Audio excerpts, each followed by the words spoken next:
¿Qué tal amigos? ¿Cómo estáis? Os traigo esta obra, Ardid Enigma, Relatos Ignotos, de Emilio San José.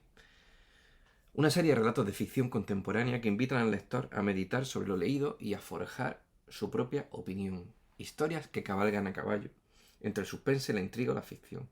Leyendas que circulan por pueblos alejados de la urbe y que ocultan una envidiable forma de vida. Tramas que conviven con la más impactante problemática de nuestra actualidad y que se esconden al amparo de una relevante invención. Intriga, emociones, reflexiones. Relatos que unen el pasado, el presente y el futuro, envueltos en ambientes bucólicos, lúgubres, placenteros o tenebrosos. Todo es posible en esta narrativa. Nacido en Madrid, el autor, Emilio San José, siempre ha tenido la inquietud de plasmar en papel aquellas historias que rondaban su cabeza, ya fuesen reales o inventadas. Historias que amenizaban las noches en las montañas con sus amigos. Tras las dudas que asaltan a los primeros relatos escritos, presenta su primera narrativa en un concurso de microrelatos, haciendo frente al reto exigido en las bases, que era el de no superar las 250 palabras. Esto le sirve de aliciente para dar forma a aquello que anhelaba reflejar y publicar en su primera obra, Relatos breves, publicada en junio de 2022. Una novela que relata vivencias e historias labradas durante muchos años, envueltas en sueños, temores y misterios. 2 meses después, ese mismo año, en agosto del 22, se publica su siguiente libro con dos historias, Conmoción sideral y Sombras del pantano, dos relatos que navegan entre la novela negra y la de investigación, con dos temas muy distintos. El tema ufológico, me encanta. Desde un prisma, eso sí, diferente, y un segundo relato íntegramente policíaco, donde se invita al lector a encontrar al culpable. Analizar un libro de relatos siempre es complejo porque, bueno, cada relato tiene su forma, su temática. Aunque bien es cierto que el hilo conductor de los relatos de Emilio San José, pues son la intriga, el misterio. Yo puedo destacar varias cosas del libro. Por ejemplo, si os parece, os voy a hablar de relatos que me han gustado muchísimo. Por ejemplo, Guante Blanco. Guante Blanco, que creo que si no me equivoco es el tercer relato, nos sumerge en la compleja realidad de un personaje cuyas circunstancias de vida lo empujan directamente a la delincuencia. Y se retrata, o el autor retrata, la evolución de este personaje desde un respetado gestor inmobiliario hasta convertirse en el escurridizo espectro. Este relato, cargado de tensión y humanidad, explora los límites morales a los que se enfrenta el protagonista, así como las decisiones cruciales que determinarán su destino. El, el núcleo de Guante Blanco de ese relato se centra en la transformación social y ética del protagonista, explorando cómo la desesperación y la supervivencia eh, a veces nos llevan a caminos moralmente ambiguos.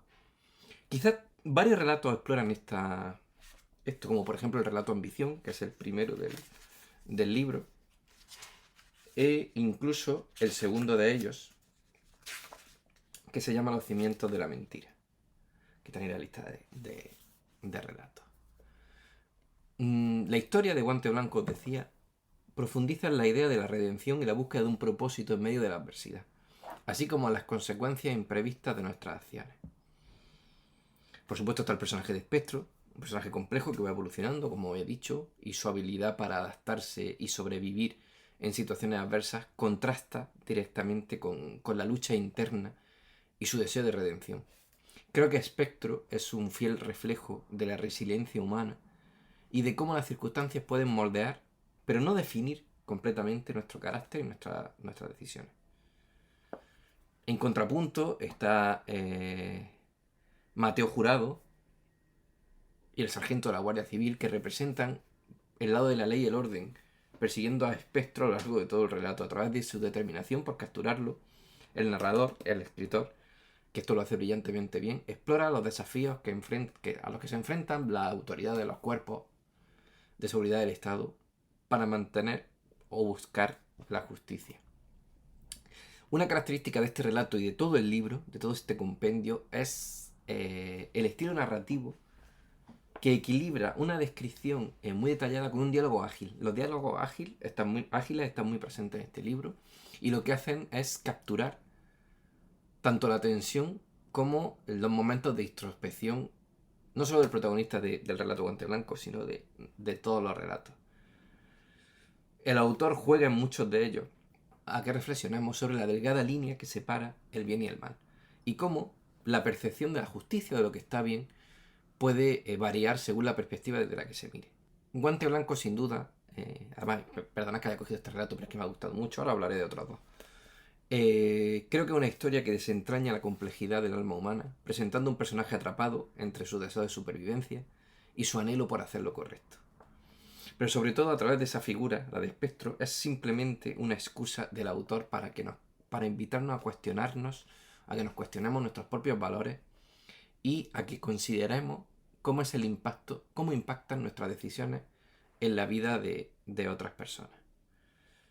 Creo que todos los relatos nos ofrecen una mirada profunda a las múltiples facetas de la condición humana.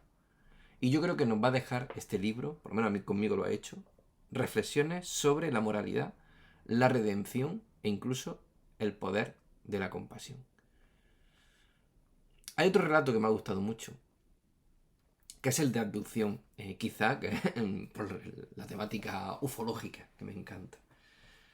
Abducción, como no puede ser de otro modo por su título, nos sumerge en una experiencia que trasciende lo cotidiano y lo explicable, llevándonos de la mano de Alejandra y Arturo a través de una odisea que desafía nuestra percepción de la realidad. Este relato, lógicamente anclado en la fascinación humana por lo desconocido y lo extraterrestre, explora la intersección entre la ciencia, el misterio y la necesidad que tenemos, y aquí me incluyo yo, por entender lo que va más allá de nuestra comprensión, porque estaréis de acuerdo conmigo que hay cosas que escapan a nuestro raciocinio.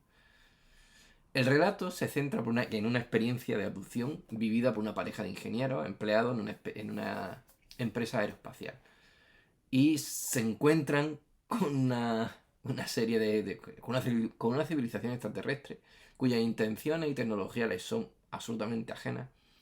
Pero, como digo, una nueva excusa del escritor, que lo hace de manera brillante, porque esto nos sirve de marco, o le sirve de marco para explorar temas como la curiosidad, el miedo a lo desconocido y la comunicación más allá de las barreras del lenguaje y de la especie. Los personajes de los extraterrestres me gustan porque funcionan como un espejo de nuestras propias ambiciones y miedos, reflejando tanto nuestra capacidad de asombro como nuestras limitaciones al, al enfrentarnos a lo incomprensible.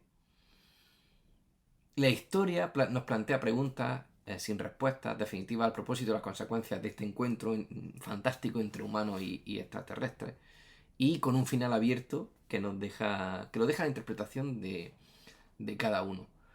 Como digo, los personajes principales de este relato son Alejandra y Arturo, que representan la dualidad entre la racionalidad científica y la vulnerabilidad humana ante algo inexplicable.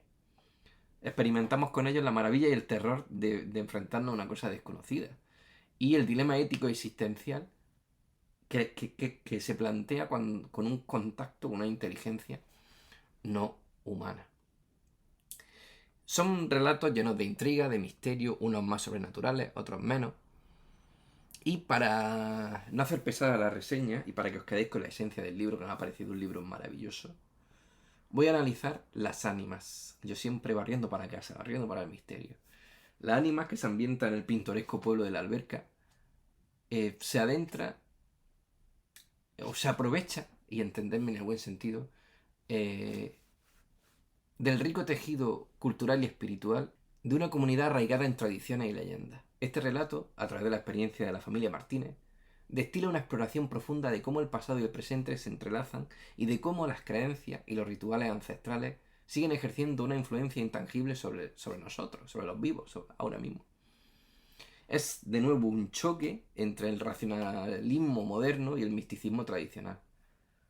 La familia Martínez, que representa un poco la figura del visitante externo, racional y desvinculado de tradiciones locales, se ve abruptamente sumergida en el misterio y la solemnidad de la esquila de las ánimas, una práctica que sobrepasa su comprensión y desafía su escepticismo.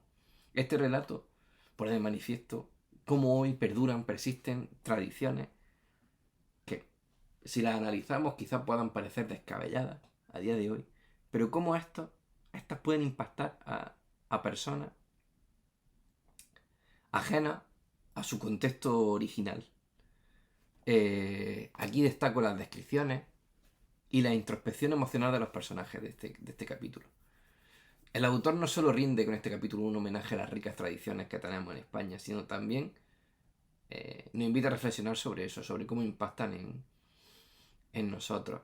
Y se puede ver un trasfondo de respeto e incluso de admiración el que tenemos que tener con las tradiciones ajenas a nosotros. Y sobre todo la humildad ante la grandeza y la inmensidad de lo desconocido. Un detalle de este capítulo, sin hacer mucho spoiler, es la transformación de Antonio, que queda marcada por un encuentro sobrenatural y por la figura de su abuelo. Y ahí lo dejo. Como digo, este compendio de relatos, muy bien trabajados, con diálogos ágiles y con descripciones justas, necesarias y trabajadas, hacen de Ardid un libro maravilloso, si queréis pasar un muy buen rato, y de un escritor, Emilio San José, alguien al que hay que seguir muy de cerca. Y alguien al que yo agradezco que haya confiado en Círculo Rojo y en mí para hacer esta reseña. Muchas gracias.